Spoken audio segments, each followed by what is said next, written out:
Okay, so today we're going to be taking a look at a career story that really kind of reads more like a choose-your-own-adventure story than like a straight line. Okay. We're talking about Debra McCusker. Mm-hmm. You sent us her LinkedIn profile. Oh, right. And let's just say it piqued our interest. So what's interesting here is it's not just a list of jobs. Right. It's like a statement. Yeah. Like she's telling a story with this. Absolutely. And that's what we're going to try to unpack today is like the why behind the what. Yeah, you hit the nail on the head. We're not just summarizing a resume here, right? Right. We're trying to figure out what makes this person tick. And the first thing that jumps out at me, at least, is this is not your average career arc. No, not at all. Yeah. Over 20 years in IT, building up this very solid foundation of technical expertise, and then kind of a hard pivot. Yeah. It's like she hit a reset button almost and said, okay, now for something completely different. Yeah. But I don't think it's a complete departure. Okay, I'm intrigued.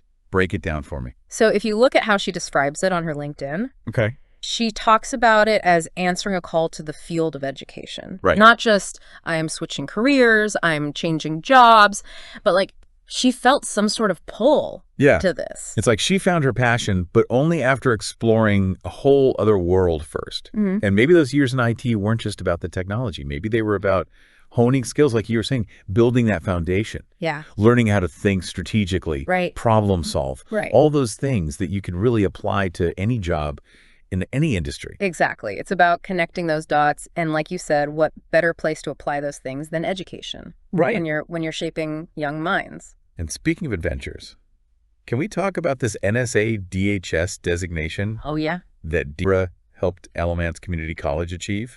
So for those of us who don't speak fluent cybersecurity, Sure. what does that even mean? So imagine this, you've got this elite group of cybersecurity experts, the best of the best, setting the standard for what top-notch cybersecurity education should look like. Right. That's the NSA DHS designation. Oh, wow. It's not just a gold star, it's like a golden ticket. Yeah, Debra actually called the process a huge endeavor and said the framework established by NSA DHS sets a high bar one that most certainly demonstrates depth and breadth of a program. She's not kidding. Yeah. This designation is incredibly rigorous. Wow. Incredibly sought after. And it speaks volumes about her leadership. Right. Her meticulousness, her deep understanding of the cybersecurity landscape. Okay, so we've got ambition, we've got dedication, and maybe a touch of super organized superhero in there. I was going to say. A little bit, yeah. Like, I want to see her home office now. Yeah. I bet it's amazing. I bet it's incredible. Some kind of high-tech lair. Yeah, fighting cybercrime in her spare time. But speaking of surprises, Okay. are you ready for the next twist in Debra's career journey? Hit me with it. What could be more surprising than a cybersecurity expert who casually drops NSA DHS designations? I know, right?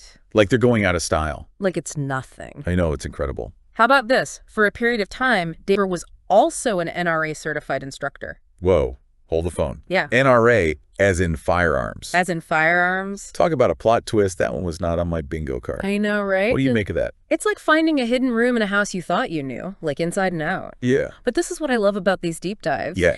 People are full of surprises, and this unexpected detail, I think, tells us something really important about Debra. Okay, I'm all ears. What's the takeaway here? Okay. Because right now I'm seeing cybersecurity expert, education leader, and firearm instructor. You got it. I'm not going to lie, I'm struggling to connect the dots. So I think it's about more than just the skills themselves. Okay. It's about what those skills represent. Okay. So think about it. To be an effective NRA instructor requires clear communication, a deep understanding of safety protocols, and the ability to convey information that's potentially really complex in a way that resonates with your audience. Okay, I see where you're going with this. Yeah. Those are all qualities that translate incredibly well to cybersecurity and education. Exactly. Right. It's about taking a step back and seeing that bigger picture. Yeah. Maybe those years as an NRA instructor weren't just a side gig, Right. but another thread in the tapestry. This is blowing my mind. Right. It's like we've uncovered this hidden layer of expertise that actually enhances everything else that she does. It does. It's incredible. It all comes together. But let's rewind for a second. Okay. Before we got sidetracked by the whole NRA thing. Okay. You mentioned something about Debra's work in the toy industry involving a quote-unquote web-based product picker. Oh, yeah. And now that we're talking about her teaching style, it makes me think about how that experience might have influenced her approach to education.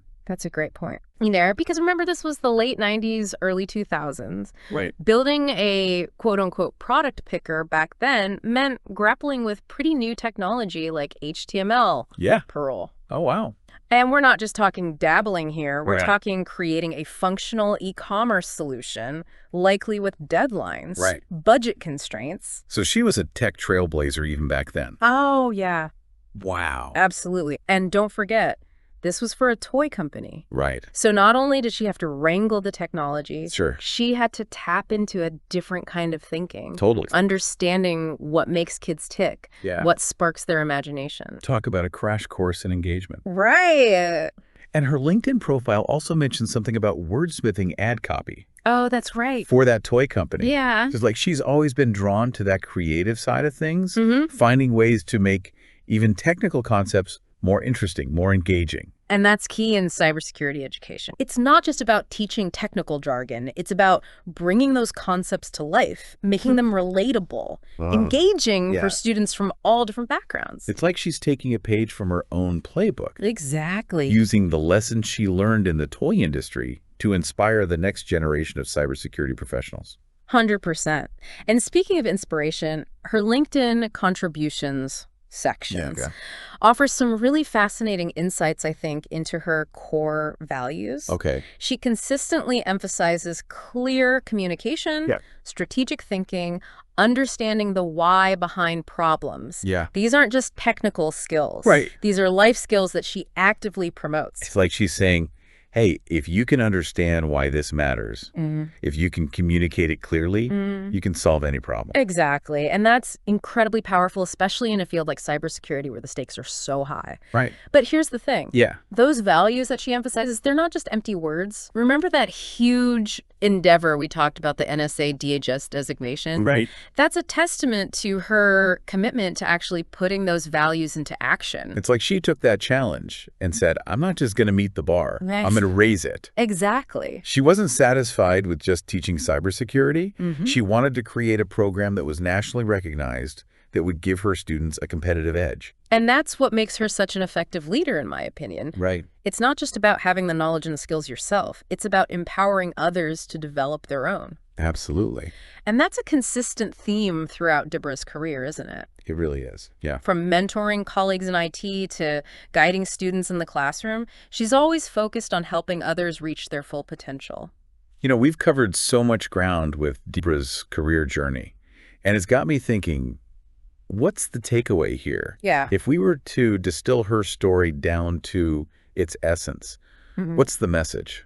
I think it's about embracing the unexpected. Because if you look at Debra's career path, it is anything but linear. Yeah. It's a tapestry woven from all these different experiences, technology education, even firearms instruction. Right. And it's those seemingly completely random threads that make her who she is. Right. A leader, an innovator, and a lifelong learner. And that's what makes these deep dives so fascinating, right? They really are. We start with a LinkedIn profile, That's all we need. but we end up with this masterclass in career agility I love that. and the power of embracing the unconventional. It's powerful.